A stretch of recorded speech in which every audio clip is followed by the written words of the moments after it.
Hello everyone, food to beauty চ্যানেলে তোমাদের স্বাগত। আজকে তোমাদের জন্য নিয়ে এসেছি ফুলকপির রোস্ট। তো ফুলকপির রোস্ট বানাতে কি কি লাগবে একটুখানি দেখে নেওয়া যাক। ফুলকপি তো অবশ্যই লাগবে, যেগুলো বেশ বড় বড় করে টুকরো করা। দেখো অনেকটা বড় বড় পিস, কারণ রোস্টের ফুলকপি ছোট ছোট ঠিক ভাল লাগে না, একটু বড় বড়। আর মটরশুঁটি আছে, চেরা কাঁচা লঙ্কা আছে, এটা হচ্ছে কাজু আর মগজদানার বাটা। এখানে তোমার 10টা মতো কাজু আছে আর 2 স্পুন মতো মগজদানা আছে। এটা হচ্ছে তোমার আদা রসুন বাটা, এটা হচ্ছে পেঁয়াজ বাটা, টক দই, এটা হচ্ছে ফ্রেশ ক্রিম, এটা খোয়া ক্ষীর গ্রেট করা, এটা হচ্ছে কসুরি মেথি, গরম মশলার গুঁড়ো, নুন, চিনি আর ঘি। এতটুকুই জিনিস লাগবে। এবারে যেটা করব, আমাদের ফুলকপিগুলো খুব ভালো করে ভেজে নিতে হবে। চলো তাহলে শুরু করা যাক। আমি কড়াটা বসিয়ে এটাকে গ্যাস জ্বালিয়ে দিয়েছি। এবার আমি এর মধ্যে দেব হচ্ছে সাদা তেল। কপিগুলো কিন্তু খুব সুন্দর করে একদম লাল লাল করে ভাজতে হবে। হ্যাঁ,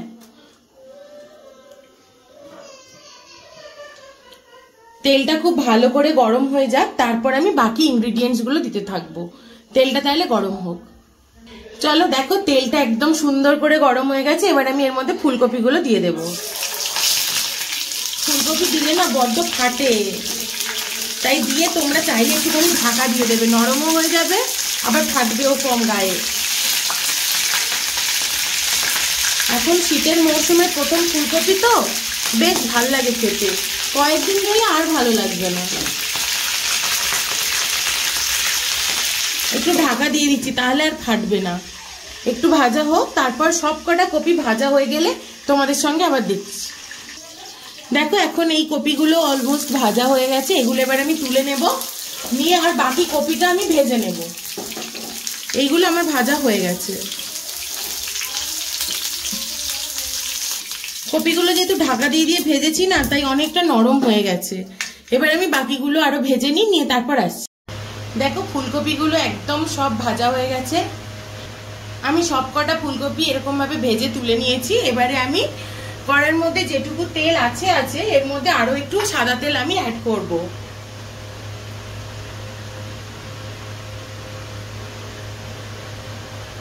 তেলটা অলমোস্ট গরম হয়েই এসছে, কারণ কড়াটা অনেকটা গরম ছিল। এখন আমি এর মধ্যে দেব হচ্ছে পেঁয়াজ বাটা। এই দেখো বেটে রাখা পেঁয়াজ, এটা 2টো পেঁয়াজ ছিল মিডিয়াম সাইজের, এটা আমি দিয়ে দেবো। এখন পেঁয়াজ বাটাটা একটু ভালো করে ভাজা ভাজা হয়ে যায়। এমন করে ভাজবে যেন এটার রং খুব লাল না হয়ে যায়, কারণ যেহেতু রোস্ট গ্রেভিটা তোমার সাদা হবে, তাই জন্য আমি এর মধ্যে এখন কাঁচা লঙ্কাটা দিয়ে দেবো, কারণ কাঁচা লঙ্কাটা গলে গলে না গেলে ঝাল কম হবে। এটা দিয়ে এখন ভালো করে একটু ভাজা ভাজা হতে থাক, তারপর বাকি মশলা দিয়ে তোমাদের দেখাচ্ছি। এই দেখো পেঁয়াজটা অনেকটাই ভাজা ভাজা হয়ে গেছে, আর একটুখানি ভাজা হোক, আর সামান্য একটুখানি হোক। দেখো একটা পিঙ্ক পিঙ্ক কালার চলে এসছে পেঁয়াজটা থেকে। তারপর আমি এর মধ্যে দেবো হচ্ছে আদা রসুন বাটাটা। এই যে দেখো আদা রসুন বাটাটা আমি এখন দিয়ে দিচ্ছি। এটা দিয়েও খুব ভালো করে কষাতে কষাতে এর মধ্যে আমি এখন কাজু আর মগজদানার বাটাটাও দিয়ে দেবো, তাহলে তেলটা খুব ভালোভাবে ছেড়ে যাবে।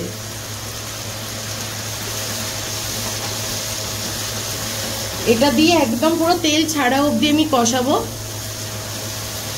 আর এর মধ্যে এখন আমি দেবো হচ্ছে একটু কসুরি মেথি। এখন দেবো, আবার একটু পরে দেবো। তোমরা চাইলে নাও দিতে পারো, কিন্তু ফ্লেভারটা খুব ভালো ছাড়ে কসুরি মেথি দিলে। দেখো এর থেকে তেল অনেকটাই ছেড়ে গেছে। এখন আমি এর মধ্যে দিয়ে দেবো হচ্ছে টক দই। এরকম ছোট্ট বাটির 1 বাটি টক দই। এটা খুব ভালো করে কষাতে থাকি, তেলটাও একটুখানি ছেড়ে ছেড়ে আসুক আরো একটু। তারপর আমি এর মধ্যে দেবো হচ্ছে মটরশুঁটি। দেখো এইরকম একটা মশলার অবস্থা হচ্ছে। আমি এর মাঝখানে একটুখানি জল দিয়েছিলাম, যেটা হচ্ছে পেঁয়াজ টেয়াজ যেগুলো সব আমি বেটেছিলাম সেই বাটিগুলোই ধুয়ে একটু জলটা আমি দিয়েছিলাম। মশলাটা আরো একটু কষানো হোক, তেল ছাড়ুক, তারপরে আমি এর মধ্যে মটরশুঁটিটা দেবো। এটা আরেকটুখানি কষানো হবে। এখন না খুব ফাটছে, তাই আমি এটা একটু ঢাকা দিয়ে দেবো। 2-3 মিনিট পর এটাকে খুলে দেখবো। চলো এবার দেখা যাক। দেখো কত সুন্দর তেল ছেড়ে গেছে মশলাটা থেকে। এর মধ্যে এবারে আমি দেব হচ্ছে মটরশুঁটি। এরকম ছোট বাটির 1 বাটি মতো মটরশুঁটি এখানে আছে, আমি দিলাম। তোমরা দিতেও পারো নাও পারো, কিন্তু ফুলকপি রোস্টে মটরশুঁটি দিলে খুব ভালো লাগে। তোমরা চাইলে জলের বদলে দুধ দিতে পারো, আমুল দুধ বা আমুলিয়া এটাকে গুলেও দিতে পারো, কিন্তু আমি জল দিয়েই করব, ওটা করলে না খুব রিচ হয়ে যায়। দেখো এরকম একটা দেখতে লাগছে। এবারে আমি এর মধ্যে জল দিয়ে দেব, দিয়ে ফুলকপিগুলো দেব।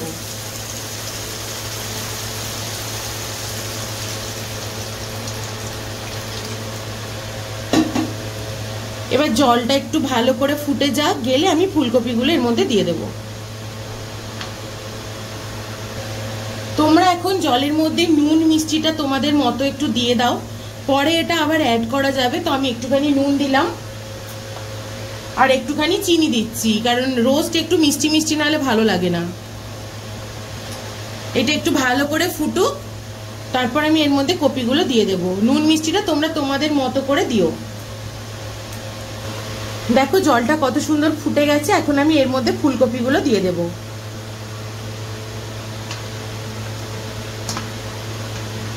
এবার এটাকে ঢাকা দিয়ে আমি 10 থেকে 15 মিনিট মতো ফোটাবো, কপিগুলো ভালো করে সিদ্ধ হয়ে যাওয়া পর্যন্ত।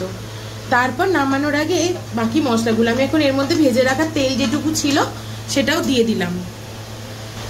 এবারে এটাকে আমি ঢাকা দিয়ে দেবো। নুন মিষ্টিটা মাঝখানে একবার চেক করে নিও তোমরা।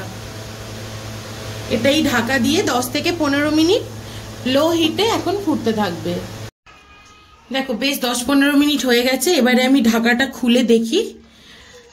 এই দেখো, এটাকে একটু নেড়ে দেখবো যে সিদ্ধটা কিরকম হয়েছে। একদম সব কপি সুন্দর মতো সিদ্ধ হয়ে গেছে। এবার এর মধ্যে আমি বাকি মশলাগুলো দেব, যেমন হচ্ছে খোয়া ক্ষীর একটু দিলাম, আর হচ্ছে গরম মশলার গুঁড়ো, আর বাকি যে কাসুরি মেথিটা রেখেছিলাম সেই কাসুরি মেথিটাও দেব। আর আমার কিন্তু 2-3 মিনিটের জাস্ট কাজ। এবারে দেব হচ্ছে একটু ফ্রেশ ক্রিম,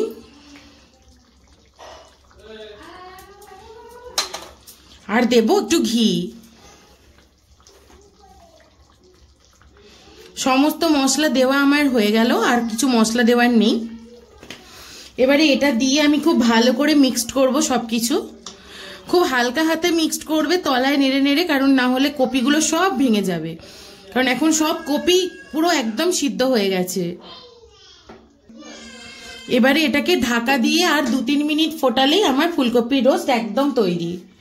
তোমরা গ্রেভিটা তোমাদের মতো রেখো। আমাদের বাড়িতে যেহেতু সবাই, আমরা তো 6-7 জন লোক, তো আমাদের এই গ্রেভিটা লাগবে, তাই আমরা এরকমই গ্রেভি রাখছি। তো এটাকে এখন আমি ঢাকা দিয়ে দেব। তোমরা নুন মিষ্টি সব চেক করে নিও। দেখো এটা এরকম আমি গ্রেভিটা এখন রেখেছি, এটা কিন্তু একদম তৈরি। এবার আমি সার্ভ করে দেব। এর মধ্যে আর দেওয়ার মতো কিচ্ছু নেই। আমি এবার এই দেখো, এটা ঠিক দেখতে এরকম একটা লোভনীয় হয়েছে, খেতে কিন্তু খুবই ভালো হয়। এটা নিরামিষ না, মানে মাছ মাংস দেওয়া না, কিন্তু পেঁয়াজ রসুন দেওয়া, তাই এটা তোমরা কোনো পূজা পার্বণে করতে পারবে না। কিন্তু তোমরা এই সেম জিনিস পেঁয়াজ রসুন ছাড়াও করতে পারবে। তখন আমি পেঁয়াজ রসুন বাদ দিয়ে যা যা মশলা দিয়েছি সেগুলো দিলেই হবে। তোমাদেরকে না হয় আমি একদিন নিরামিষ করে দেখাবো। আজকে এই রেসিপিটা তোমাদের ঠিক কেমন লাগলো প্লিজ আমাকে জানাতে কিন্তু ভুলো না। ভালো লাগলে আমার চ্যানেলটাকে লাইক, কমেন্ট, শেয়ার আর সাবস্ক্রাইব করে দিও। আর আরো নতুন নতুন রেসিপি পেতে আমার পাশে থাকা বেল আইকনটা একবার প্রেস করে দিও। তাহলে কেমন লাগলো আমাকে কিন্তু অবশ্যই জানাবে। তাহলে আজকের জন্য চলো টাটা। আর একবার অবশ্যই ট্রাই করো কিন্তু কেমন হয়েছে আমার এই রেসিপি। চলো টাটা।